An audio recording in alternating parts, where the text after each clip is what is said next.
အမရပူရမျိုးမင်္ဂလာတိုင်ဟောင်းကျေးဇူးတော်ရှင်အက္ခမဟာပဏိတမိုးကုတ်ဆရာတော်ဘုရားကြီး29ရက်တလ55ခုနှစ်တွင်ဟောကြားတော်မူသောဝိတာခနှင့်ဓမ္မဒိဏအမေးအဖြေတရားတော်ဒီနေ့ဝိတာခပထေနဲ့ဓမ္မဒိဏခင်မွန်းတယ်တို့အမေးဖြေကတက္ကာရိပြုတ်လို့ယောက်ျားကနာဂာမိန်းမကရန္တာဖြစ်ပုံရှင်းပြမယ်မှန်ပါဗျာအဲ့ဒါကြီးမြတ်စွာဘုရားတင်ကိုရမကြီးဒီရာဇဂိုပြည်ဝေလုံးအောင်ကြောင်း၌သတင်းလုံးနေတဲ့အချိန်မှာဝိတာခဆိုတဲ့တတိကဓမ္မဒိဏဆိုရဲရန္တာမကိုတက္ကာရိဋ္ဌိနဲ့ပတ်သက်တဲ့အမေးတွေမေးပါတယ်အဲ့ဒါကြီးဘယ်နဲ့ကြောင့်သူတို့ဒီကားလဲဆိုလို့ရှိရင်ဒီမဲထိုးရပါလိမ့်မလို့သူတို့ဇတ်ထုတ်ကိုအစကနင်းငယ်ပြန်ရလို့ရှိရင်ဝိသကတထေနဲ့ဓမ္မဒိဏဆိုတာဒီငါကကျင်လင်များဖြစ်ခဲ့ပါတယ်မှန်ပါကျင်လင်များဖြစ်တော့ဝိသကတထေကဘုရားခင်ကိုရမကြီးသုရောဏမင်းကြီးတို့ရှိကိုတိုင်းတော်ပြည်တော်ပြန်လာပြီးကာလရသသထုသားတို့နဲ့တကွတရားဓမ္မတွေဟောတဲ့အခါမှာဝိသကတထေကလူဖြစ်နေပဲသူသောတော်ဗန်တည်မှန်ပါနောက်တကချက်ပိတရားနာပြန်တော့သဂရကံတည်နောက်ချက်ပိတရားနာပြန်တဲ့အခါမှာလည်းအနာဂံတည်အနာဂံတည်တော့အနာဂံတည်ပြီးတဲ့နေ့မှာသူဒီကျောင်းတော်ကနေပြီးပြန်လာခဲ့ပြန်လာတဲ့အခါကျလို့ရှိရင်ဣန္ဒြေသိက္ခာတွေကအနာဂံဆိုတာဒကာရမတို့မှတ်เสียကလူပြင်မှာရှိတဲ့အာယုန်တွေဘာမှမနှိမ့်သက်တော့ဘူးဒီအာယုန်တွေပယ်ပြီးသားမဲ့နဲ့ပယ်ပြီးသားသုံးခုမြောက်မဲ့နဲ့ပယ်ပြီးသားဆိုတာမှတ်ထားကြပါအဲဒီလိုပြန်လာတော့ခါတိုင်းလည်းပြန်လာတာကတော့ဖြင့်ခါတိုင်းပြန်လာတော့ဒီမဲ့ကိုမျက်စိမျက်နှာမူပြီးဒီကလာပြန်လာတော့ဒုက္ခမမဓမ္မဒိဏကအပြန်မှာစီးစီးကြိုလေးရှိစီးစီးကြိုတဲ့အခါကျလို့ရှိရင်သူတို့တိုက်ဝါရောက်တဲ့အခါမှာတထေကပြန်လာသူကတိုက်ပေါက်ကစီးကြိုလက်ကလေးပါလေးဆွဲပြုတ်ပြီးဒီကလာအိမ်မော်တူတူသွားကြလာကြဆိုတဲ့သဘောလေးရှိသောတပန်တီတုံးကနောက်တဂရဟံတီတဲ့ခါလဲထိုသဘောရှိအနာဂံတီလာတဲ့နေ့ကျတော့ဒီကအိမ်မောကနေလှမ်းကြည့်လိုက်ကလေးကဒီနေ့လာပုံထူးတယ်ဆိုပြီးဓမ္မဒိဏကအကဲခတ်ဂဂဗေထုံးစံတန်သူရှင်းပြီးဒီကလာဝတရားတိုင်းကျိုတဲ့ခါမှလည်းဒီပါလေးသွားဆွဲတဲ့ခါလဲဆွဲမခံတော့ဆွဲမခံတော့ဘာကြောင့်ပါလိမ့်မလဲဆိုတဲ့တွေးလုံးနဲ့သာသူစောင့်ပြီးဒီကလာအိမ်မောရောက်အောင်သာလိုက်သွားကြအိမ်မောရောက်တဲ့ခါကျလို့ရှိရင်လည်းသမင်းစားဖို့ပြုဖို့ပြင်တဲ့ခါမှာတယောက်တည်းသာစားတဲ့အတိတ်ပဲမျိုးနဲ့သူစားတော့ဒီခမမကိုမခေါ်တော့ဘူးနောက်ညရဝင်တဲ့ခါမှလည်းထိုးတူပဲလွတ်လပ်တဲ့နေရာသွားပြီးတန်ရှင်းတဲ့ဖြူစင်းတဲ့ဝတ်တွေကိုခင်းပြုပြီးဒီကလာအိတ်တော်တယ်အဲဒီကလေးအိတ်တော်ခொနည်းကတရေတော်ဖြစ်တဲ့ဓမ္မဒိဏကအော်အမူအရာတော့ဖြင့်တော်ထူးနေပြီငါဘောမလုံးမကြလို့လားတို့မဟုတ်သူတစ်ပါးသောပုဂ္ဂိုလ်နဲ့အလိုမကျလို့လားအလိုမကျမှုတစ်ခုခုရှိလို့သာလင်ဤကဲ့သို့သောနေမှုတိုင်မှုမျိုးအစဉ်ပြန်ပြောင်းတာပဲဆိုပြီးတော့တန်တရားနဲ့ပဲနေတယ်မှန်ပါဗျာနောက်တရားနဲ့နေတဲ့အခါလဲထိုနည်းတူပဲစကားတော်မှပြောလိုက်မယ်ပြေသွားရင်ပြောမှာပဲဆိုတဲ့အိဗယ်မျိုးနဲ့စောင့်ဆိုင်နေတဲ့အခါမှာလဲဘာမှနှီးနှောခြင်းပြောဆိုခြင်းခင်မမနဲ့မရှိတော့ဘူးမှန်ပါဗျာအဲ့ဒါတွေကလို့ဆိုရင်ကာမရာဂနုတ္တိယဆိုတဲ့လောဘတွေပယ်ပြီးသားဖြစ်တဲ့တွေ့ဒီကဲတော့အနေထိုင်ထူးခြားတဲ့ဆိုတာဒကာဓမ္မတွေမှတ်ဖို့ပဲမှန်ပါပါအဲ့ဒါတွေကုတရားနာနေတဲ့ဒကာဓမ္မတွေမှတ်ဖို့ရကတော့သောတပန်တည်ုံနဲ့တော့ငါးပါးယုံကာမဂုဏ်တွေသားနဲ့မြားနဲ့နေတာပဲလို့သာမှတ်ရသို့သူသရဂံတည်ပြန်လဲထုံးစံတိုင်းနေတာပဲလို့မှတ်ရအနာဂံတည်မှသာလည်းငါးပါးယုံကာမဂုဏ်ဆိုတဲ့ဒီလူပြေအာယုံကာမဂုဏ်တွေနဲ့သူကင်းလို့အဲဒီကတော့ထူးခြားအောင်မှတ်ပြီးဒီကလာထားကြပါတချို့သောတပန်တွေပဲဆွားလိုက်တယ်ကမြင်လိုက်တယ်လို့မကဲ့ရပါနဲ့သောတပန်မပယ်နိုင်သေးပါဘူးကာမအာယုံကိုမပယ်နိုင်သေးပါဘူးဆိုတော့သိချမှတ်ထားကြပါဒါနဲ့ပဲဓမ္မရိနာစိတ်ထဲမှာတော့သူစိတ်ထဲမှာအမတမဆွေးပြီးဒီကလာအမနံသောကလုံးကြီးအကြီးကျယ်ဖြစ်ပြီးဒီကလာနေတော့နောက်နေသုံးရနေတဲ့ခါကြလို့ရှိရင်ပြန်ဟိုတယောက်တည်းအိတ်နေတဲ့အိတ်ခံညဝင်တဲ့ဓမ္မမကပဲလိုက်ပြီးဒီကလာသွားတဲ့ခါ ယောက်ျားလို့တဲ့ပုဂ္ဂိုလ်ကမဲတယ်ဓမ္မဒိဋ္ဌအချိန်မတော်ဒီခန်းထဲဝင်လာတာဘယ်သဘောလုံးဘယ်သဘောမှမဟုတ်ပါဘူးမဲကျင်မြန်းကျင်လို့ဝင်ပြီးဒီကလာလာခဲ့တယ်ဆိုတဲ့အဖြေကိုပေးလိုက်မှန်ပါဗျာမဲတာဘောလို့ဆိုပြီးဒီကလာအမဲခတ်တော့သင်ဒီရှိကလည်းမတူဘူးအမူအရာဟန်ပန်တွေကလည်းအမှန်တန်ပြောင်းတယ်အဲ့ဒီပြောင်းကျွန်ုပ်ကိုလည်းအသိမှပြုပြီးစကားတော့ဘာလို့လဲပြောခြင်းဆိုခြင်းမရှိတော့ဘူးအဲ့ဒါဒီသောတမန်ကောင်းတယ်ဝင်ကြံလည်းမရဖြစ်ပြီးဒီကလာခဲ့တာလည်းတော့ကြာကြပြီဒါကုမအမူအရာထူတာကျုပ်ပေါ်မှာဖြစ်ရှိလို့သာသို့မဟုတ်ဒီဘာသောပုဂ္ဂိုလ်နဲ့ပဲအလိုမကျမှုတွေကျုံလို့ဆုံးလို့လားတဘာသောပုဂ္ဂိုလ်မှာခင်မနှစ်သက်တဲ့စိတ်ရှိပြီးဒီကလာနေလို့လားအဲ့တော့မိမတွေထုံးစံတိုင်းကုန်မေးတော့တာမှန်ပါဗျာမေးတဲ့အခါကျတော့မပြောကောင်းဘူးဆိုတာတော့ဝိသခတတိကသိမပြောကောင်းလို့မပြောဘဲနေလိုက်လို့ရှိရင်လေဓမ္မဒိဋ္ဌဆိုတဲ့ခမမသည်နှလုံးကွဲပြီးဒီကလာသေဘောဝင်ကြသူမြင်တယ်မှန်ပါဒါနဲ့ပြောမှဖြစ်မယ်ဆိုပြီးဒီကလာပြောပါတယ်ငါဒီတခြားကိစ္စဘာမှအထူးအကြောင်းမရှိပါဘူးတင့်ပေါ်မှာလည်းဘာအပြစ်မှမရှိပါဘူးငါဒီတရားလူတရားမြတ်ဆိုတဲ့အနာဂံဆိုတဲ့အနာဂိမ့်အနာဂိမ့်ဖိုးဆိုတဲ့အနာဂံတီးပြီးဒီကလာခဲ့တဲ့အတွက်ငါးပါးယုံကာမဂုဏ်တွေကိုဘာမှပြုခြင်းရှင်ခြင်းလူပြအာယုံတွေကိုနှစ်သက်ခြင်းဆိုတာတွေကမရှိတော့ဘူးအဲ့တော့သင်လည်းသင်ကိုလည်းအခုမဲလို့ပြောရလို့ရှိရင်တရားတော့ပြောပြီးပြီသင်ဒီအိမ်မှာကလေး40ရှိတယ်ငါဘက်ကလည်း40ပါတယ်ကလေး80ကိုသင်အောက်ချုပ်ပြီးဒီကလာဒီမှာပဲနေလို့လည်းနေငါကိုပဲကျွေးတယ်နဲ့ဓမ္မနဲ့ကျွေးပြီးတဲ့ကလာသာတော်ဒီပစ္စည်းတွေငါပစ္စည်းရဲ့လို့ထိမ့်မှမရှိတော့ပါဘူးဆိုပြီးဆွန့်လွတ်မှန်ပါအနာဂံတိလာတာ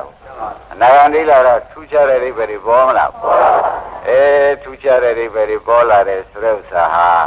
အနာဂံမိတ်ကျေးဇူးအကာရီကောခါမလင်ကျိုးကိုပေးဆိုတဲ့အိဗယ်ဟာခါမလင်ကိုငါးပါးယုံကာမဂုဏ်ဆွန့်လိုက်တဲ့အတွက်ငါးပါးယုံကာမဂုဏ်နဲ့ပတ်သက်တဲ့အပူဓာတ်အလောင်းဓာတ်တွေဟာရှိသေးရလားရှိပါဘူးအဲ့ဒါအကာရီကောဆိုတဲ့မိတ်တကူတတ္တိဟာဒီကသိတူပေါ်တာပေါ့ဗျာပေါ်ပါဗျာဘုရားအမှန်ထင်ရှားနော်အားလုံးကဓမ္မတွေသင်ရှားဘူးလားဒါကြောင့်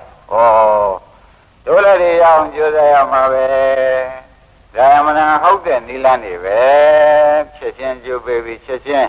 ငါးပါးယုံကာမဂုဏ်နဲ့ပတ်သက်တဲ့အပူဓာတ်အလောင်းတတ်တရားကိုငြိမ့်သက်နိုင်တဲ့အနာဂါမိမဲ့ပဲဆိုပြီးကာလကိုယ်လည်းတူယူပြီးကြိုးစားလို့ရှိရင်ဖြစ်နိုင်တဲ့အခြေအနေလမ်းစဉ်ကရှိနေတာပဲဒါကြောင့်ဓမ္မတွေကနမူနာရှိပြီးဒီကာလနေတော့နေကောင်းကလည်းပေးထားပြန်ကိုလုံနေတဲ့အလောက်ကလည်းတော်ခီးရောက်ပေါက်ပြီးဒီကလာနေကြတဲ့ပုဂ္ဂိုလ်တွေဖြစ်သောကြောင့်တက်မယ်ဆိုမရဘူးဆိုတဲ့စိတ်မရှိဘူးမှန်ပါဗျာရမှာကြီးပဲလို့သုံးပြချက်ချပါဒါနဲ့ပဲဂရေ80ကိုမဲ3မဲဆွဲပါပဲလုံလုံးကတော့သမန်တို့ချိန်မှန်ကျွေးလို့ရှိရင်ဖြင့်တော်ပြီဆိုပြီးဒီကလာပြောလိုက်ဒါရမမကသေးနောက်အိမ်နောက်တို့ဘာလို့ပြုကျင်ပါလဲဆိုလို့ရှိရင်လည်းထုံးစံတိုက်ပြုတာပေါ့အစရှိစီနဲ့အစုံမပြောလိုက်ပြောလိုက်တော့ဓမ္မရင်းကအလုံးကြီးကြသွားတာပေါ့လေအရင်ကတော့သူ့ပေါ်မှာပဲလို့ညာလို့စွဲချက်တွေဘာတွေနဲ့သူတွေးလုံးထုတ်ပြီးဒီကလာနေတာတွေအကုန်ပပြပြီးတော့တရားကြီးကျေစုပါလားတရားကြောင့်ဖြစ်တဲ့အမူအရာတွေပါလားဆိုတာပေါ်လာတရားကြောင့်ဖြစ်တဲ့အမူအရာတွေပေါ်လာတဲ့အခါကျတော့သူဆက်ပြီးမေးတယ်အသင်ဝိသကတည်းဒီလောကုတ္တရာတရားဆိုတာဟာယောက်ျားများမှပဲအထုတ်ကောင်းသလားမိန်းမများတော့အထုတ်ကောင်းသလားဘယ်နဲ့မေးပါလိမ့်မလို့ဓမ္မဒိဋ္ဌယောက်ျားဖြစ်စေမိန်းမဖြစ်စေယတ္ထဘုဒ္ဓညာကစပြီးတက်မယ်ဆိုလို့ရှိရင်ဖြင့်ယောက်ျားမိန်းမရဲ့လို့ဘုရားကမဟောပါဘူးရနိုင်တာကြီးပဲလို့သာဟောပါတယ်ဟုတ်ပါဘူးအဲ့လိုဝိသကအနာဂံကပြောတဲ့အခါကျတော့ဒါပြန်သူလည်းမိမ့်မပဲဖြစ်냐ဆိုလည်းရနိုင်လို့ရှိရင်သူဘိက္ခုနီမလုပ်ပြီးကြလားဒီကျင့်ကိုပဲအထုတ်ခြင်းတဲ့စိတ်ပေါ်လာတဲ့တဲ့ဒုက္ခမွန်တောင်းပါဒကာဓမ္မတွေရိပ်မိပဲအနာဂံဖြစ်တဲ့ဝိသကတထေကနေပြီးဒီကာလဓမ္မဒိဋ္ဌဘုဒ္ဓဇံကိုမိမ့်မပဲဖြစ်냐ဆိုလည်းယထဘုဒ္ဓညာကစပြီးဒီကာလတက်မယ်ဆိုလို့ရှိရင်ဖြင့်ဗတ္တဗံသရဂနာဂံယန္တာဆိုတာဖြစ်နိုင်တာကြီးပါပဲဘုရားကယောက်ျားမိန်းမမရွေးပါဘူးဟုတ်တိုင်းမှဆိုကျင့်တဲ့ဉာဏ်ကိုရလို့ဉာဏ်စဉ်တိုင်းတက်သွားကြမယ်ဆိုရင်ဒီကိစ္စပြည့်ကြစရမ်းဆိုတဲ့ဥစ္စာဘုရားဟောတော်မူပါတယ်ဒါကြောင့်သင်္ကာဒီကဲ့သို့ပစ္စည်းတွေလည်းမကင်တော်ပဲနဲ့တရားဓမ္မကိုပဲကြိုးစားပြီးဒီကာလ ဘိက္ခုနီမလှုပ်ချင်ပါတယ်ဆိုလို့ရှိရင်ဖြင့်ငါကအရှင်သင့်ပဲ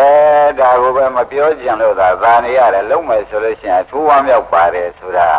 ဝိသကတထေကဝမ်းမြောက်သောစိတ်နဲ့ပဲပြောလိုက်ဒါနဲ့ပဲညပြောပြီးမနေ့ကြတဲ့ခါကျတဲ့ရှင်မျက်ရှိသွားပြီးဒီကလာအချိန်မတော်သွားမနေ့စောစောသွားလိုက်တဲ့အခါရှင်မြင်းကဝိသကတထေဒီနေ့လာပုံတည်းထူပါလားဘယ်နဲ့ကြောင့်မှဒီချိန်ကြီးတွေရောက်လာပါလဲတခြားမဟုတ်ပါဘူးရွှေထမ်းရင်ကြီးလိုချင်လို့ပါပဲရွှေထမ်းရင်ကဘာကိစ္စပါလဲမလို့ကျွန်တော်ဤခေမောမဓမ္မရိနာကဘိက္ခုနီမလှုပ်ဖို့ရသူသဘောတူတယ်လို့မင်းညာကပြောတဲ့တဲဘိက္ခုနီမထံကိုရွှေထမ်းရင်နဲ့ထမ်းပြီးဒီကလာပို့ဖို့ပါပဲဟာရပင်ယူသွားရှင်မင်းကလည်းရွှေထမ်းရင်ကြီးဆွမ်းတော့ပြီးဒီကလာပေးလိုက်ပြီးဒီကလာဆွေရမျိုးတွေနဲ့တခါတည်းဘိက္ခုနီမဖြစ်ရွတ်ဆောင်ဖို့ရာနန္ဒရနဲ့ချိုးပြုပြီးဒီကလာတမန်ရှင်းရှင်းနဲ့ဘိက္ခုနီမကြောင့်ရွှေထမ်းရင်နဲ့ထမ်းပြီးဆွေရမျိုးတွေနဲ့တိုက်ဝိုင်းပို့ကြတာပေါ့ဗျာမှန်ပါဗျာပို့ကြပြီးဘိက္ခုနီမလှုပ်ဘိက္ခုနီမလှုပ်ပန်တော့လေတရားဓမ္မတွေကတော့နေရာကြပါရဲ့နာရတယ်လည်းနေရာကြဘုံသိရတယ်လည်းနေရာကြပါရဲ့တို့တော့ဘုံတာမခံနိုင်ပဲဖြစ်နေတယ်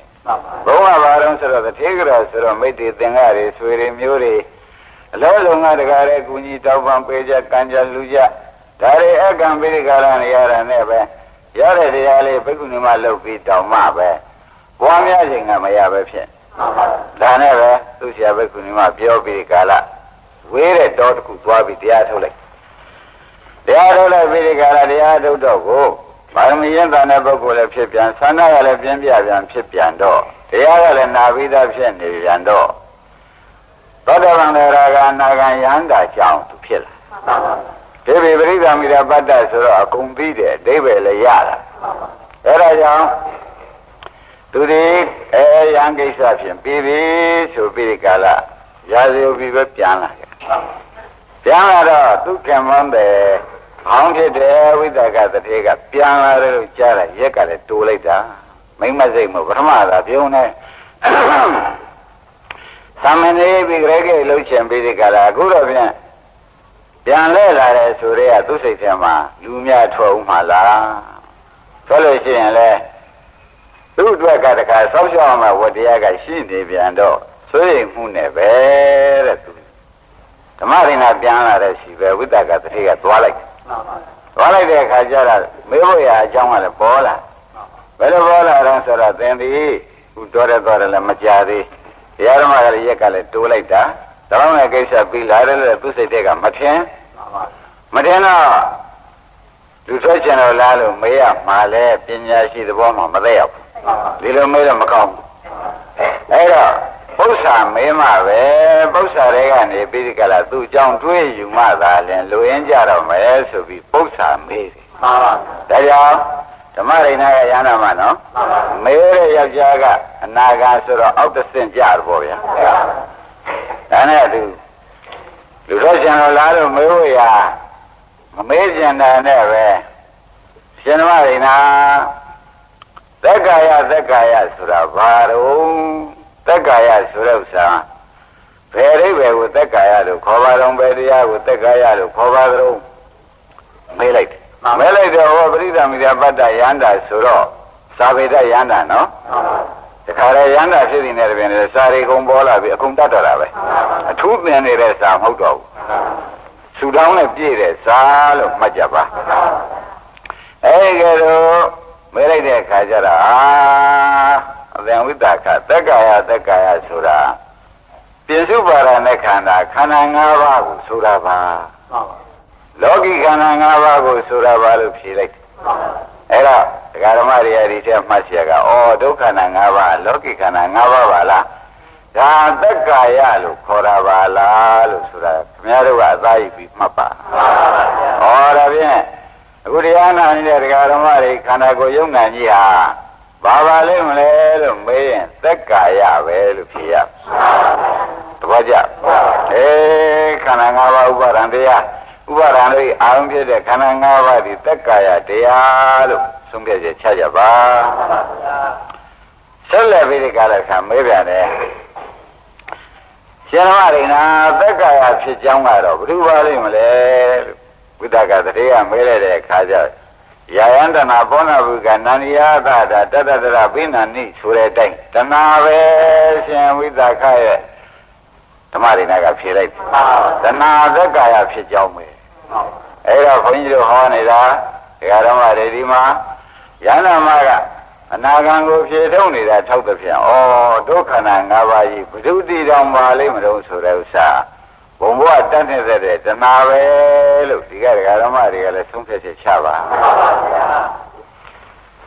ဒါလည်းအလုံးဒကာဓမ္မတွေခန္ဓာကိုယ်တည်တော်တာဘယ်လိုပါလိမ့်မလား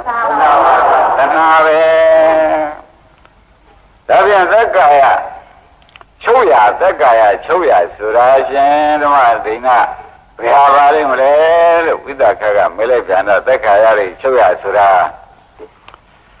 တက္ကယောတနာယအဘိဓဝိရကနိယောကောသာကောပရိနိဒေကောမုတ်တိနာလျောဆိုတဲ့အတိုင်းတဏှာရိသေယချုပ်ရငြင်းရဖြစ်တဲ့နိဗ္ဗာန်ဟာသက်ခါရတွေချုပ်ရပဲအဲဒီကြတဲ့ယုံနာပါသေးရလားမပါဘူးယုံနာပါရင်ဖောက်ပြန်ပြည့်စည်တဲ့ဒုက္ခသစ္စာကြီးလိုက်သွားအောင်မှာပေါ့ဒါကြောင့်နိဗ္ဗာန်မှာယုံနာမရှိချမ်းသာတစ်ခုသာရှိတယ်ဆိုတာဒကာတော်မတွေလည်းဟောပြီးသားဖြစ်တဲ့အတွက်ချမ်းသာလို့ရှိတဲ့ပုဂ္ဂိုလ်ဖြင့်ချမ်းသာရှိတဲ့စီကိုယ်သာရောက်အောင်သွားနည်းနဲ့သွားကြဖို့ပါပဲသုံးရရှိသွားပြီနော်ဒါနဝိသကာတွေကဆက်ရမေရသက်ကာယတွေချုပ်ရချုပ်ကြောင်းအကျင့်ရှင်မတွေနာမရှိပါအောင်လို့ဆိုတော့မဲခင်၈ပါးပဲတခါကြီးကမဲခင်၈ပါးကိုပွားများကျင့်ကြံကြိုးကုပ်အားထုတ်လိုက်လို့ရှိရင်ဖြင့်သက်ကာဖြစ်ကြောင်းသမုဒိယသေး၍အကြောင်းတွေသောကြောင့်အကြောင်းယုံနာတွေချုပ်ပြီးဒီကလာသက်ကာရတွေချုပ်ရနိဗ္ဗာန်ရောက်တော့တာပဲမဲခင်၈ပါးကပွားများရင်ရောက်ပါတယ်ယန္နာမကဖြေလိုက်ဒါကြောင့်ဘုန်းကြီးတို့ဓမ္မတွေအခုကြိုးစားနေတာဘာပါလိမ့်မလို့လို့တွေးမနေတဲ့တော့မဲခင်ပွားများနေကြတာဒါကြောင့်သက်ကာရတွေချုပ်ရနိဗ္ဗာန်ဆိုတာကြီးကခမည်းတော်ပွားများမှုသည်ရောက်ဖို့မဲ့ပွားများမှုလို့ဆုံးဖြတ်ချက်ချပါတဲ့ဘုဒ္ဓံဗျယန္နာမကဖြေတော့နာဂံကမေးတာတခါတည်းမှားเสียမှောက်เสียတလုံးမှမပါဘူးနောက်ဆုံးပြီဘုရားရှိသူဆုံးပါလေဦးမယ်ဝိသကရောက်ပါလေဦးမယ်ရောက်တဲ့အခါကျတော့ဘုရားကလည်းထောက်ခံချက်ပေးပါလေဦးမယ်မေးပေးပါလေဦးမယ်ဘုရားကလည်းထောက်ခံချက်ပေးပါလေဦးမယ်ဒါနဲ့ဒကာဓမ္မတွေခင်ဗျားတို့လုံနေတဲ့အလုပ်စဉ်ဟာသက်ကာယချုပ်အောင်လုပ်နေတဲ့အလုပ်စဉ်ပါလားသက်ကာယဖြစ်ကြောင်းလည်းချုပ်မယ်သက်ကာယလည်းချုပ်မယ်မဲခင်ပွားများနေတဲ့ပုဂ္ဂိုလ်တွေသက်ကာယဖြစ်ကြောင်းလည်းချုပ်၍သက်ကာယလည်းချုပ်၍ဟုတ်လားသက်ကာယတွေနောက်ဘာမှဗာမရမရှိအောင်ချုပ်တဲ့နိဗ္ဗာန်ဆိုတာကြီးကိုဒကာဓမ္မတွေမဲခင်၈ပါးဒီပွားများတဲ့ပုဂ္ဂိုလ်တိုင်းမှာပဲမရောက်မရှိဘူးရောက်အောင်ပါသဘောကျဒါပြန်ဒကာဓမ္မတွေပွားများနေတဲ့လူဟာသက်ကာယချုပ်ကြောင်းကျင့်နေကြတာပေါ့ဒီဓမ္မတွေဘာများလုံနေကြပါလိမ့်မလို့ဆိုတော့ဗာမရမရှိပါနဲ့တော့သက်ကာယတွေချုပ်ရချုပ်ကြောင်းအကျင့်နေကြတာသဘောကျသက်ကာယဆိုတဲ့ယုံနာတို့ချုပ်ရချုပ်ကြောင်းကျင့်နေကြတာပဲလို့ကိုလည်းဆုံးဖြတ်ချက်ချပါရှင်းမလားရှင်းပါဒါကြောင့်ဓမ္မတွေအလုံးလုံးနေတဲ့အလုပ်တွေကားလို့ဆိုလို့ရှိရင်ဖြင့်တကယ်ရဟန္တာဖြစ်တဲ့အလုပ်တကယ်သောတာပန်သရဂံနာဂံဖြစ်တဲ့အလုပ်ဖြစ်ပြီးဒီကာလနေသောကြောင့်ဒုက္ခသိငြိမ်းတဲ့အလုပ်ဟာဒုမဂ္ဂင်၈ပါးပွားများနေတဲ့ယုံနာဖြစ်ပြပေါ်မှာပွားများနေတဲ့အလုပ်ပါလားလို့ဆိုပြီးယုံကြည်နဲ့ကြိုးကြိုးဆဆလုပ်ပါယုံကြည်နဲ့ကြိုးစားလုပ်ပြီးဆိုမှဖြင့်ဒီလမ်းပေါ်ရောက်နေတဲ့ဥစ္စာဒီမျိုးတော့ဆိုင်မှာပဲဒီလမ်းပေါ်ရောက်နေတယ်ဆိုတာကသိကြနေတာဒီမျိုးဟာဖြည်းဖြည်းနဲ့မြန်ပဲတကသိရောက်အောင်ပါအဲ့တော့ဘာမှတန်ရမရှိနဲ့မဲခင်လုံးနဲ့တော့ပေါ်များပြီးသွားကြပြီတော့ဆိုတာဖြင့်ခင်ဗျားတို့လမ်းပေါ်တင်ပေးထားဖို့ဆရာဘုန်းကြီးကလမ်းပေါ်တင်ပေးထားတော့ကိုတဲ့ဒီလမ်းကိုပြလိုက်လို့ဟောဒီလမ်းပေါ်ရောက်အောင်ပဲဆရာဘုန်းကြီးကတင်ထားတော့ဒကာဓမ္မတွေကဒီလမ်းတိုင်းကိုညာနဲ့ကိုလျှောက်ကြပြီတော့ဘာလို့ဆိုတော့မမှားနိုင်တဲ့လမ်းလည်းဖြစ်တယ်ရောက်ရဌာနကြီးကလည်းထင်ရှားရှိတယ်ဒါပေမဲ့လမ်းလည်းမမှားရောက်ရဌာနကလည်းပေးချာဆိုတော့ကျွတ်တို့မှာရဲတင်းနဲ့လုံလဝရိယထား၍တတိပညာတွေနဲ့ပွား၍ လုံးကြမယ်ဆိုလို့ရှိရင်ဖြင့်ဒီလမ်းဒီဧကယနာယံဘိက္ခုမေကောဘိက္ခုယံတော်ယံမေကောဤမေခင်လမ်းမတော်ကြီးဒီဧကယနာတော်ကြောင်းနည်းနဲ့နိဗ္ဗာန်ရောက်၏ဤကဲ့သို့သတိပဋ္ဌာန်ပါဠိတော်ကိုယ်တော်တိုင်ဟောပြီးဒီကာလထားတာကိုဒကာရမတွေအထက်ထကြားရသဖြင့်လေဗံမရမရှိမှုရေတင်းနဲ့လောက်ပါအဲ့ဒါတွေတပည့်တော်တို့မြင်ခဲ့တယ်ဗျာဖြစ်ပြကလေးတွေမြင်ရတာနှေးတယ်ဗျာတပည့်တော်နေပိဏညာဆိုတာလေတဲမတက်သေးပါဘူးဒုက္ခဆုံးလည်းမမြင်ရသေးပါဘူးဆိုမြင့်ဒါလမ်းလျှောက်တာဒီနှေးနေသေးလို့ပဲလမ်းလျှောက်တတ်တဲ့ပုဂ္ဂိုလ်ပြန်လဲဉာဏ်ရောက်ဖို့ပါပဲအဲ့ဒါကတော့ကေပါရမီမှမချပါနဲ့တို့ပါရမီမှရှိရလားမရှိဘူးလားဆိုတဲ့တွေးလုံးတွေဒကာရမတွေကအရန်တွေးပြီးဒီကာလအလုံးနောက်ဆုံးမဲ့တွေးလုံးမလားစီပါနဲ့သေးသေးချာချာဒီလမ်းပေါ်ရောက်လို့ရှင်မြင်ဒီခေးပေါက်ပြီးဒီကာလဒီနေရာရောက်အောင်မယ်ဆိုတာဓမ္မရိဏဝိသကာဖြင်းမြန်ဖြင့်၎င်းဘုရားသခင်ကိုရမေဤသတိပဋ္ဌာန်ပါဠိတော်၌ကိုတော်တိုင်းဟောသဖြင့်၎င်းကျွတ်တို့ယုံကြည်စိတ်ချနိုင်တဲ့အချက်လက်သက်သေသာကတွေကဖြင့်ဘာမှမလိုတော့ရှင်းရဒါကြောင့်ဘုန်းကြီးတို့ဓမ္မတွေလုံးလုံးကြာကြာနဲ့ကြိုးကြိုးဆာဆာလှုပ်ဖြစ်အောင်လှုပ်ပါဆိုတာဖြင့်အထူးပဲတိုက်တွန်းရသည်ဒါရဓမ္မတွေတွေ့နော်နောက်တစ်ခါဝိသကကတွေးလိုက်ဩသစ္စာလေးပါတော့ဖြေတာပဲတက္ကရာကဒုက္ခသစ္စာတက္ကရာဖြစ်ကြောင်းကသမုဒယသစ္စာတက္ကရာချုပ်ရာကနိရောဓသစ္စာတက္ကရာချုပ်ကြောင်းကျင့်ကမေဃသစ္စာဩသစ္စာလေးပါတော့ဖြင့်ဓမ္မရိဏဖြေနိုင်တယ်တို့တော်လဲစာနဲ့ကြည့်ပြီးဖြေရလားရထားတဲ့သဘောနဲ့ဖြေရလားပင်ကိုညာသဘောနဲ့ဖြေရလားဆိုတာသူစိတ်ထဲမှာတဲမွေးပါနိုင်သေးဘူးဖြေဖို့တော့မှန်တာမှန်ပဲသူလည်းဒီလမ်းရောက်ခဲ့ပါကောဗျာသူလည်းသောတာပန်တွေကဒီလမ်းသစ္စာလေးပါမြင်ခဲ့ထင်ခဲ့တဲ့ပုဂ္ဂိုလ်ဖြစ်နေတော့ဖြေဖို့တော့သဘောကျရဲ့စာပြေဖြေနေသလားဉာဏ်ပြေဖြေနေသလားဆိုတာသူမွေးပါနိုင်မွေးပါနိုင်တဲ့ဆက်မေးဦးမှာပဲဒါမှပုံပုံရှင်းမယ်ဆိုပြီးကြတာဆက်မေးလိုက်တယ်ကိုထောင်းရဆက်မေးလိုက်တဲ့အခါကျတော့ခုနကပြောခဲ့တဲ့စကားထဲမှာပြင်စုပါရဏခန္ဓာဆိုတဲ့ဥပါရဏခန္ဓာဆိုတာဒီသက္ကာယလို့ရှင်ဓမ္မရင်းဖြေခဲ့တော့ဥပါရဏခန္ဓာဟာတခြားစီလားဟုတ်ဟုတ်အတူတူပဲလားမဲလိုက်ဥပါရဏခန္ဓာပေါ့ဗျာငါကစာလေးရေးထားတော့ဥပါရဏခန္ဓာလေးရေးထားအခုဖွဲ့ပြီးသူကမဲလိုက်တယ်ဥပါရဏဆိုတဲ့တရားနဲ့ခန္ဓာဆိုတဲ့တရားဒီအတူတူပဲလားဓမ္မရင်းသို့မဟုတ်တခြားစီပဲလားဟာဒီလိုပါဓမ္မရင်းဖြေလိုက်ဥပါဒံဆိုတာကကာမဥပါဒံဒိဋ္ဌိဥပါဒံသီလဥပါဒံအတ္တဥပါဒံဆိုတော့ဥပါဒံက၄ပါးရှိပါတယ်ခန္ဓာရခန္ဓာ၅ပါးရှိလောကိခန္ဓာ၅ပါးရှိပါတယ်အဲ့တော့သူတို့ဟာတခြားစီလို့လည်းဖြေလို့မရဘူးအတူတူဆိုလို့လည်းမဟုတ်ဘူးဒီခန္ဓာ၅ပါးကိုဥပါဒံဆိုတဲ့တရားနဲ့နှစ်သက်ပြီးဒီကလာနေခဲ့လို့ရှင်းဖြင့်ဒါဥပါဒံနဲ့ခန္ဓာဖြစ်တာပဲမနှစ်သက်ခဲ့လို့ရှင်းဖြင့်ဥပါဒံနဲ့ခန္ဓာမဖြစ်ဘူးဒီလိုဖြေလိုက်မတည့်ထူးခြားပါလားတည့်ထူးခြားပါလားဆိုတာဓမ္မတွေဘုန်းကြီးရှင်းပြကိုယ်ခန္ဓာ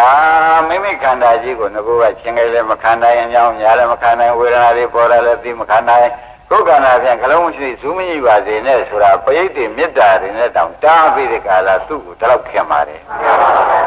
သူ့ဘောမှာတလောက်ပဲခင်ပါတယ်ခန္ဓာ၅ပါးဘောမှာခင်တာတော့ဖြင့်ပြောစရာမရှိတော့ပါဘူးဟုတ်လားအမိုးရဝင်ကျွတ်တောင်မခံနိုင်ဘူးဆိုတဲ့အိဗယ်မျိုးတောင်မှတစ်ခါသုံးလိုက်သေးတယ်ကိုယ်ခန္ဓာ၅ပါးကိုမခင်ဘူးလားအဲ့ဒီခန္ဓာ၅ပါးကိုခင်တဲ့ဥစ္စာကတော့တဏှာအဲ့ဒီတဏှာကြီးရင်လာတဲ့အခါကျတော့ဥပါဒံဖြစ်ပါတယ်အဲ့တော့ခန္ဓာ၅ပါးဥပါဒနာရှုပြီးဒီကလာနေတဲ့ပုဂ္ဂိုလ်ကြတော့ဒီခန္ဓာကြီးဟာအနိစ္စခန္ဓာကြီးညင်းငွေစရာခန္ဓာကြီးဒုက္ခသစ္စာခန္ဓာကြီး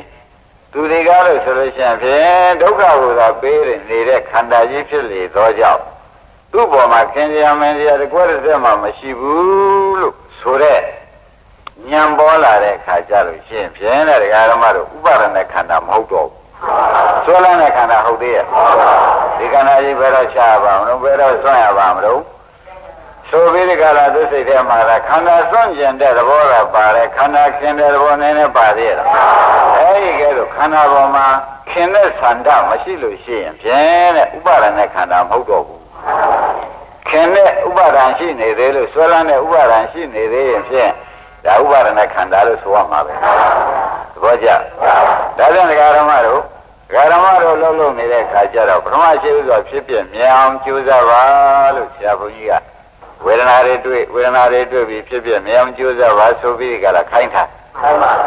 ဆိုရဲလို့ခိုင်းတာဒီတခြားကြောင့်ခိုင်းတာမဟုတ်ဘူးတဲ့ကိုယ်ခန္ဓာမဟုတ်ကြောင်းကောင်းကောင်းသိအောင်လို့မခင်တဲ့စိတ်သည်ဆွဲလန်းတဲ့စိတ်သည်ပြည့်သွားအောင်လို့ဟောရခြင်းဖြစ်တယ်သဘောကျအဲ့ဒါကြောင့်နိဗ္ဗာန်ရောက်ကြောင်းတရားကောင်းအစ်ကိုရှားခြင်းကြလို့ရှင်ဖြင့်ဒီခန္ဓာပေါ်မှာခင်မှုဆွဲလန်းမှုသိရင်ရောက်တော့တာပဲလို့သာဆုံးဖြတ်ချက်ချဒီကံမှာပေါ်၌ခင်မှုဆွဲလန်းမှုချုပ်ငြိမ်းသွားရင်ပါတော့နိဗ္ဗာန်ရောက်တာပဲခန္ဓာရှိတယ်လေရောက်တာပဲခန္ဓာမရှိလေရောက်တာပဲသဘောကျဒုက္ခကရင်ကင်းငြိမ်းတဲ့နိဗ္ဗာန်ဆောင်ရကိလေသာတွေချုပ်ရငြိမ်းရသိရဖြစ်တဲ့နိဗ္ဗာန်အဲ့ဒါဒီကားလို့ဆိုရင်ဒကာဓမ္မတို့ဒီခန္ဓာခင်းနေတဲ့ပုဂ္ဂိုလ်ဆွဲလန်းနေတဲ့ပုဂ္ဂိုလ်မရောက်ဘူးခန္ဓာမခင်းတော့ပါဘူးမဆွဲလန်းတော့ပါဘူးဆိုတာဖြင့်ဒကာသိဧကံရောက်တကယ်ရောက်ဘာမှခံရမရှိနဲ့အဲ့ဒါဒကာဓမ္မတွေဘုန်းကြီးကသင်တာပွားများကြဇံပါခန္ဓာဖြစ်ပြပွားများကြဇံပါဆိုတာဥပါဒณะခန္ဓာမဖြစ်အောင်လုပ်နေတာကိုဆွဲလန်းတဲ့ခန္ဓာမဖြစ်အောင်လို့ဘုန်းကြီးကမဂ္ဂင်နဲ့ပွားများပါလို့ခိုင်းနေတာကိုဆိုတာကိုလည်းယနေ့ရှင်းရှင်းလင်းလင်းမှတ်ပါပွားများပါဆိုတာဒီကရမရင်းမိဗလားဘယ်အကျိုးငါပါလိမ့်များခန္ဓာကိုဆွဲလန်းတာကဥပါဒณะခန္ဓာအဲဒီမဆွဲလန်းမှုကြီးအကုန်ချုပ်ငြိမ်းရုပ်သိအောင်လို့ဆွဲလန်းစရာမရှိတဲ့ဥစ္စာကိုဆွဲလန်းပြီးဒီကလာနေတော့ကြောင့်မဆွဲလန်းရအောင်လို့ညံသွင်းပေးလိုက်တဲ့အခါကျတော့ဆွဲလန်းတဲ့တဏှာဥပါဒဏ်ကချုပ်တဲ့အခါကျတော့ဟိုတဲ့ခန္ဓာကြီးရှိပြီးဒီကလာနေ냐တဲ့ကျွတ်တို့ခန္ဓာကိုဆွဲလန်းတဲ့တဏှာဥပါဒဏ်ချုပ်တဲ့အတွက်သောပါရိသေသနိဗ္ဗာန်ဆိုတာရောက်ပါတယ်ဘုရားဗောဓိပင်နဲ့ရွှေပလင်မောမှာငါနိဗ္ဗာန်ရောက်တယ်နိဗ္ဗာန်ရတယ်ပြောတာခန္ဓာရှိသားပဲတို့တော့ဒီခန္ဓာသူမဆွဲလန်းဘူးဆွဲလန်းလေမဆွဲလန်းတဲ့အတွက်နိဗ္ဗာန်ရောက်နေတာပဲအာယုံသောအပြင်မြင်နေတာပဲဆိုတာအာရုံတရားဓမ္မတွေကဆုံးဖြတ်ချက်ချလာတယ်ရှင်းမလားဒါရင်ဒါဖြင့်ဥပါဒณะခန္ဓာကြောင့်ဥပါဒณะခန္ဓာနဲ့ဟာဆွဲလန်းရင်ဖြင့်ဥပါဒณะခန္ဓာဖြစ်မှာပဲမဆွဲလန်းရင်ဒါကြောင့်ဥပါဒณะခန္ဓာနဲ့ဟာတခြားစီလားအတူတူပဲလားဆိုတော့တခြားစီလည်းမဟုတ်ဘူးအတူတူလည်းမဟုတ်ဘူးဆွဲလန်းလို့ရှိရင်ဖြင့်ခန္ဓာနဲ့ဥပါဒณะတွေကားလို့ဆိုလို့ရှိရင်ခန္ဓာကအာယုံဆွဲလန်းတဲ့ဥပါဒณะအာရမိကဖြစ်နေတာပဲတဲ့နောက်ဥပါဒနာဉာဏ်တွေမဉာဏ်တွေနဲ့ဖြတ်တောက်ချလိုက်တဲ့အခါကျတော့ဆွဲလန်းတဲ့တဏှာသေးတဲ့အခါကျတော့ဥပါဒณะခန္ဓာမဖြစ်တော့ဘူးအနုပါဒณะခန္ဓာဖြစ်တော့တယ်သဘောကျဒါပြန်ဓမ္မတွေအထုတ်တဲ့အခါကျတော့ဒုဘယ်ရှင်တွေရောက်မှကိစ္စပြီးမှပါလိမ့်မလို့မေးတဲ့အခါကျတော့အထုတ်စဉ်တိုင်းအထုတ်လို့ခန္ဓာပေါ်မှာဘာမှမငဲ့မတွေ့ပဲနဲ့တဒုက္ခသစ္စာနှိစ္စတဲ့ခန္ဓာကြီးပဲမင်းဖြင့်ခင်တွယ်နေလို့အပူပဲဆိုတဲ့မဉ္ဇဉ်တွေဝင်လာလို့ရှိရင်ဒါခန္ဓာပဲရှင်ရတော့လေဥပါဒณะခန္ဓာမဟုတ်တော့ဘူးဟုတ်လားဆွဲလန်းတဲ့ခန္ဓာမဟုတ်ဘူးမဆွဲလန်းတဲ့ခန္ဓာထုံးစံရထားတဲ့ခန္ဓာသာဖြစ်တော့တဲ့သူ့အတွက်ကြောင်းကြစိတ်ဖို့ခန္ဓာမဟုတ်တော့ဘူးသူ့အတွက်စိတ်ပြာပါရကတ်တဲ့ခန္ဓာရောအဲ့ဒီလိုဖြစ်အောင်လို့တကယ်တိုက်တွန်းနေကွာကိုတော်အောင်တို့ကဒီခန္ဓာရှိဝင်ရှိ냐တော့လည်းမဆွဲလန်းပဲနဲ့တဏှာဥပါဒံချုပ်သွားမယ်ဆိုရင်ဒါခန္ဓာရှိ냐တော့လည်းဒီပုဂ္ဂိုလ်နိဗ္ဗာန်မျက်မှောက်ပြုနေတာ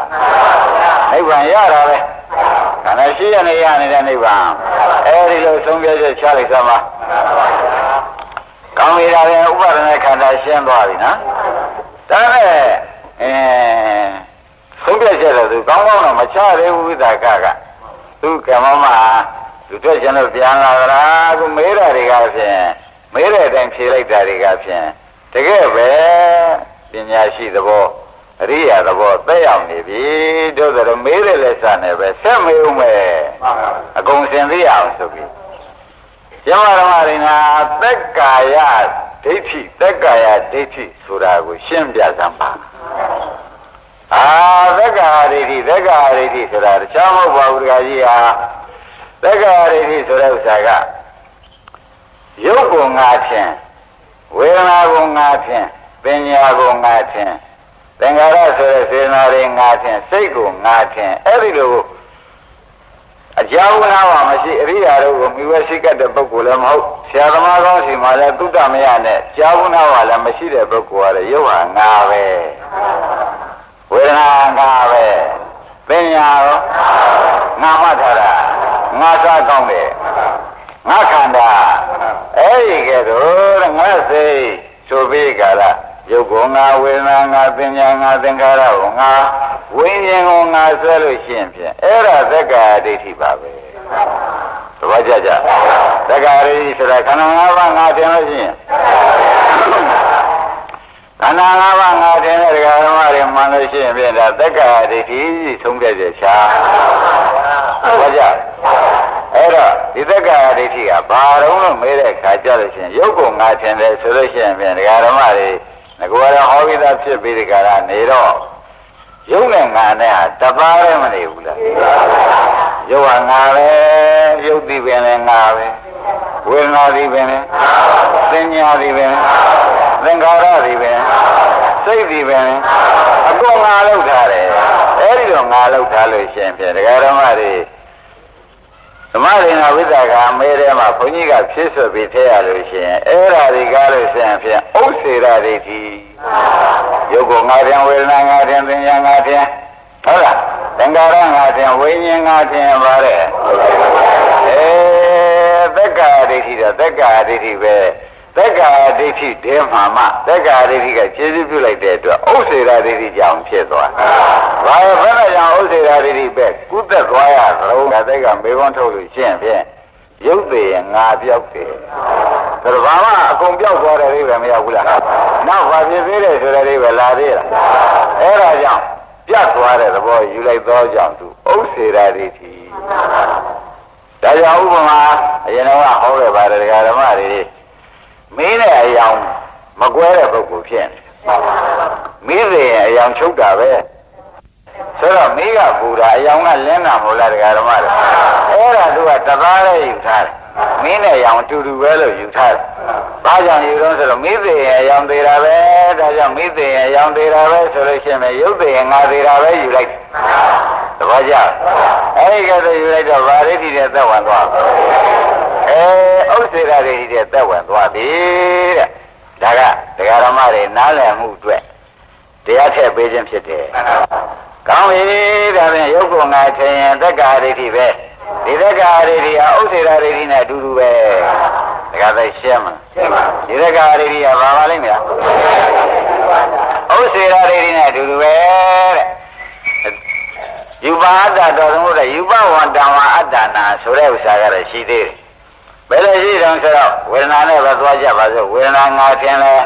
သက္ကာဒိဋ္ဌိနော်ဝေဒနာနဲ့ငါနဲ့ဒီကားလို့ရှင်ရောနေလို့ရှင်ပြဝေဒနာလည်းချုပ်ရောသူငါလည်းသေတာပါပဲဆိုလို့ရှင်ပြန်ဥစ္စေရဒိဋ္ဌိပဲသေချာပြေးတော့တာပဲပြေးဘူးလားဒါကြောင့်ဒကာဓမ္မတွေဘုန်းကြီးတို့ကသင်ထားတော့ဝေဒနာ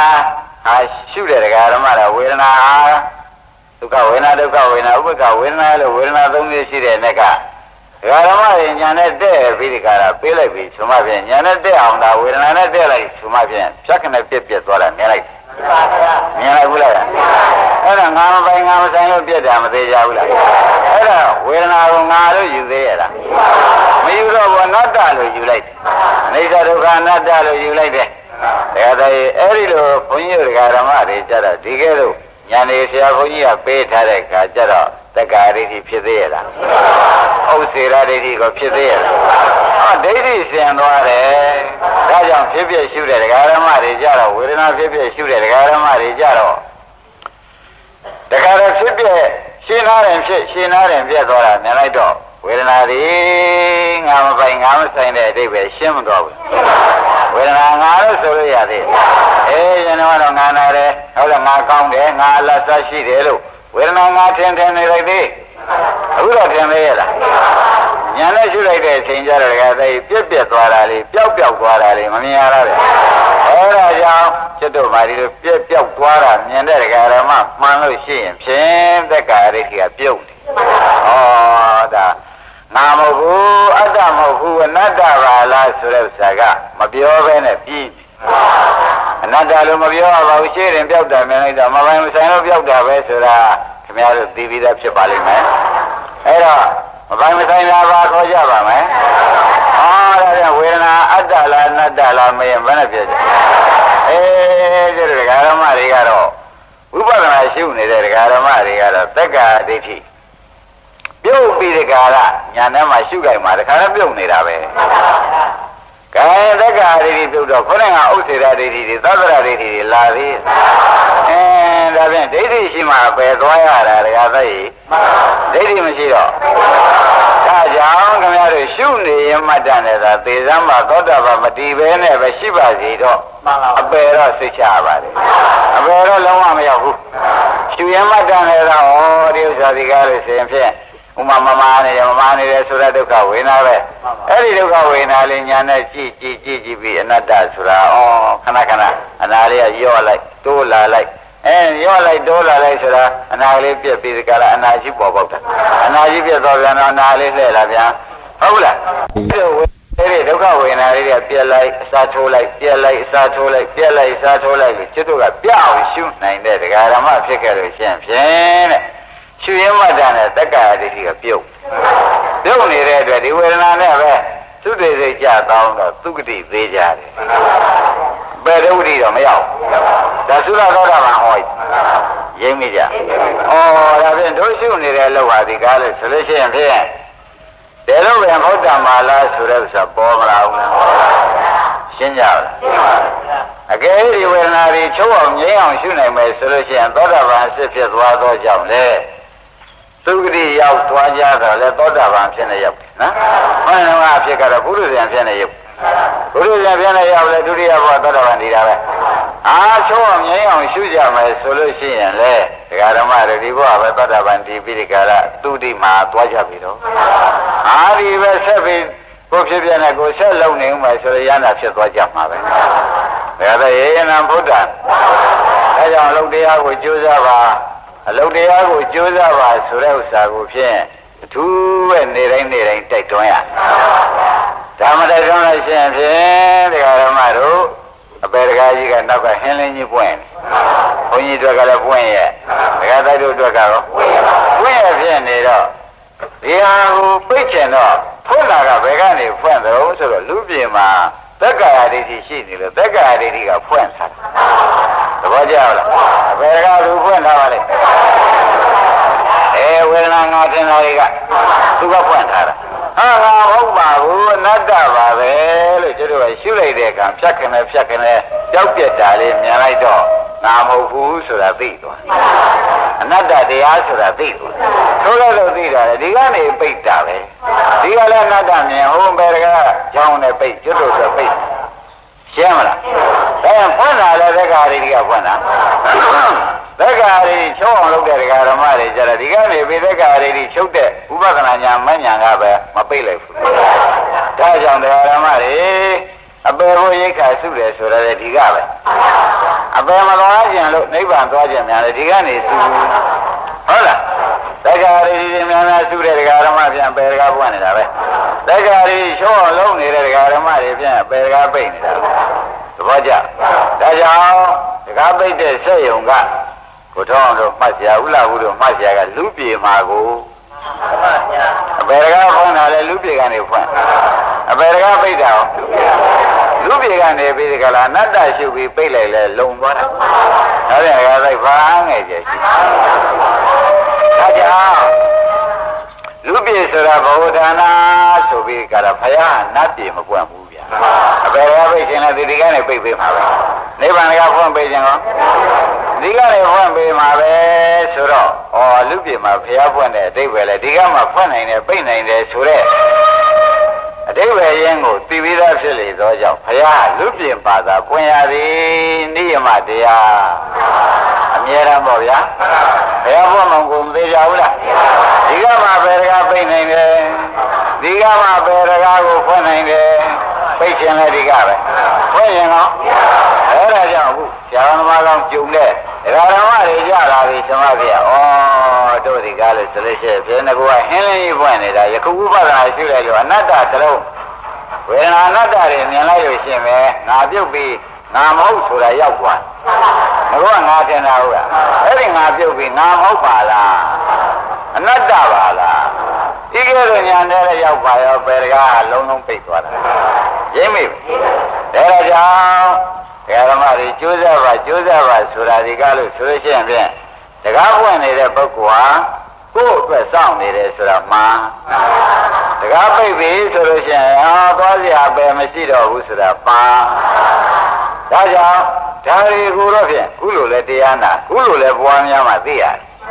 နောက်လို့ရှိရင်ကိုပြုထားတဲ့ဒါနာတွေကိုစောင့်တည်ထားတဲ့သီလလေးအာကိုပြီးတော့ဘယ်တကားပိတ်နေတယ်ဆိုတော့သက်္ကာရကရှိနေတော့ဘယ်ကတော့ပိတ်မှာတော့ပွင့်ဟင်းလင်းပေါ့ရင်းမရလားဟောမလေးကမေဘုရားကြီးကြည့်ပါလားလူတံပေကံလားအသရိသဒါနဘယ်သူနဲ့မှမတူရလူကနာကြီးပဲပြီးဘယ်တကားတော့ပွင့်နေလို့ရောက်သွားချင်မရောက်ဘူးလားအဲ့ဒါကြီးထောက်ပြီးဒီကလာကြည့်လိုက်တော့မအောင်သက်္ကာရပြုတ်မှသာလေဘယ်တကားပိတ်ပါလားဆိုတာယနေ့ထူးခြားခြားမှတ်ရမှာတပတ်ကြ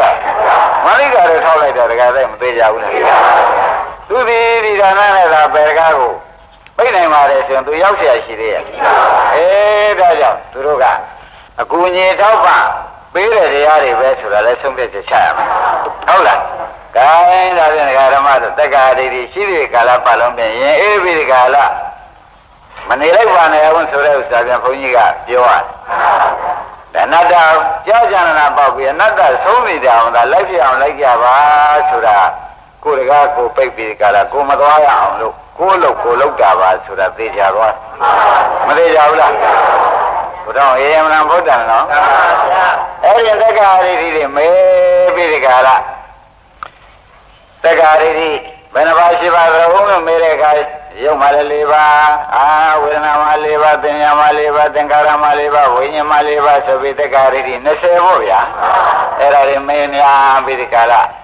ဝိသကတရေကမေဓမ္မရင်းကဖြေလို့အတော်ပဲကြည်ကျင်နဲ့ရှိပါတယ်နောက်ကြတော့သူမေးပြန်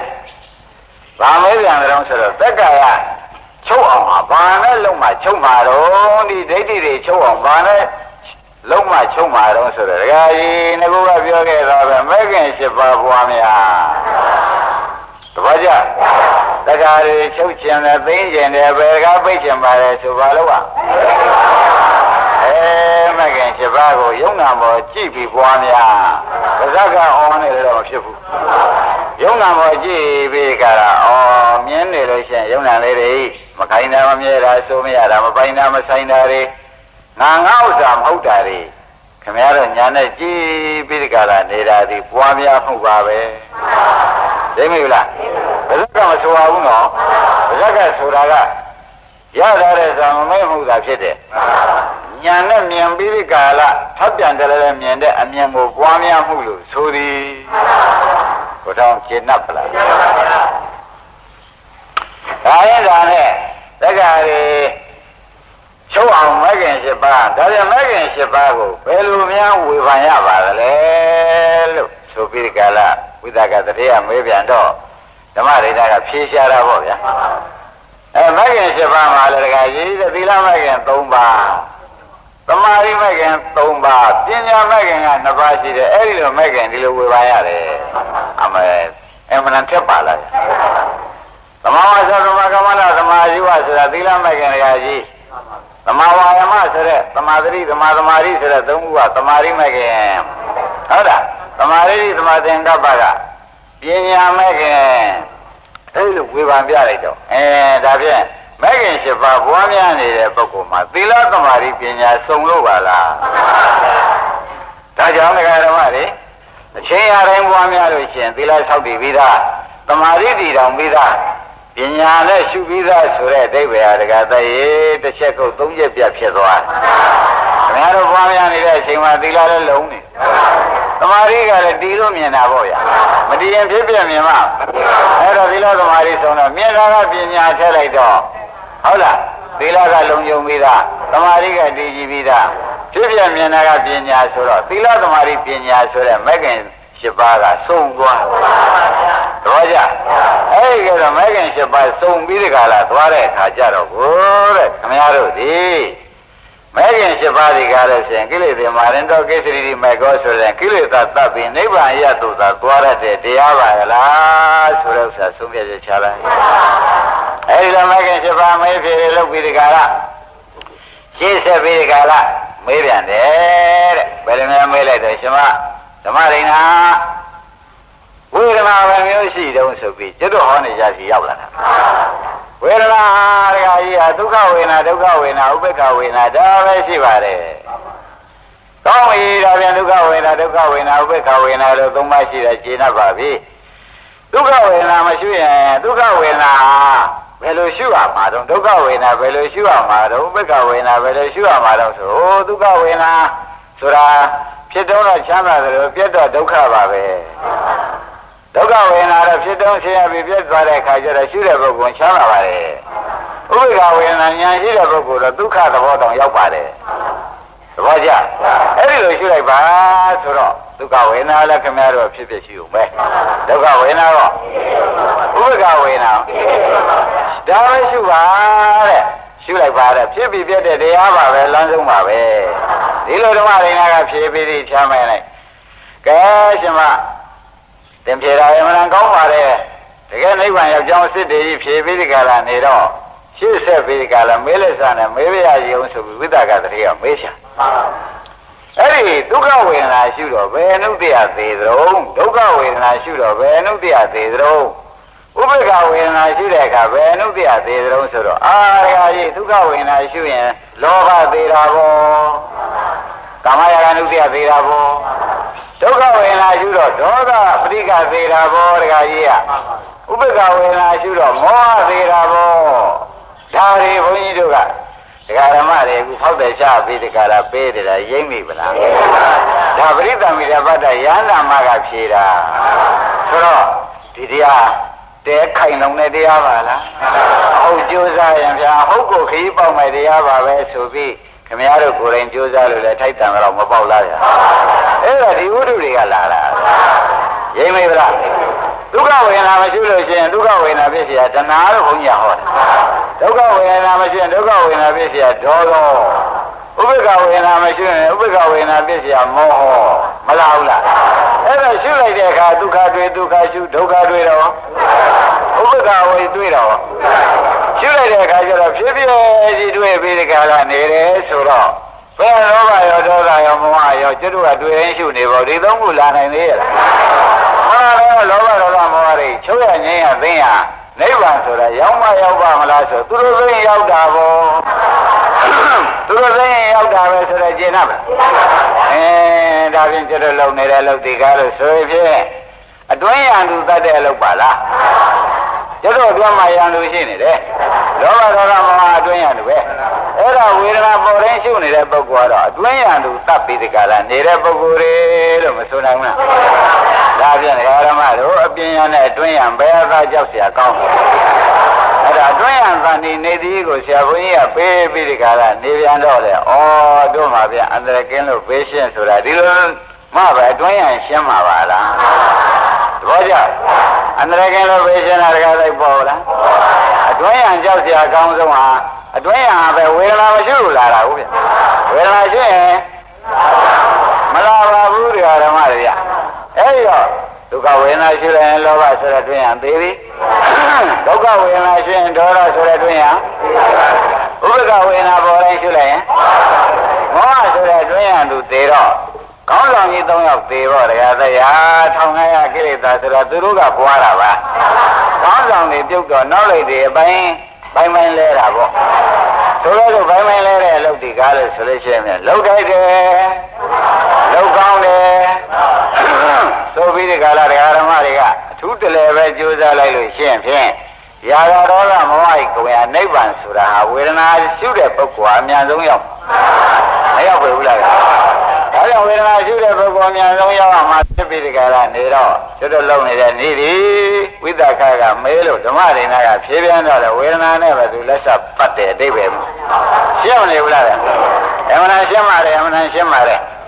အဲ့ဒီရသောဝေဒနာနဲ့ခမရတို့လည်းအခုကမ္မထာများများရှာပြီးဒီကရမနေပဲနဲ့ကိုယ်ခန္ဓာရဲ့ဝေဒနာသုံးပါးသာလှည့်ရှုပြီးဒီကရနေကြလို့ရှင်းဖြင့်လိုရကိစ္စ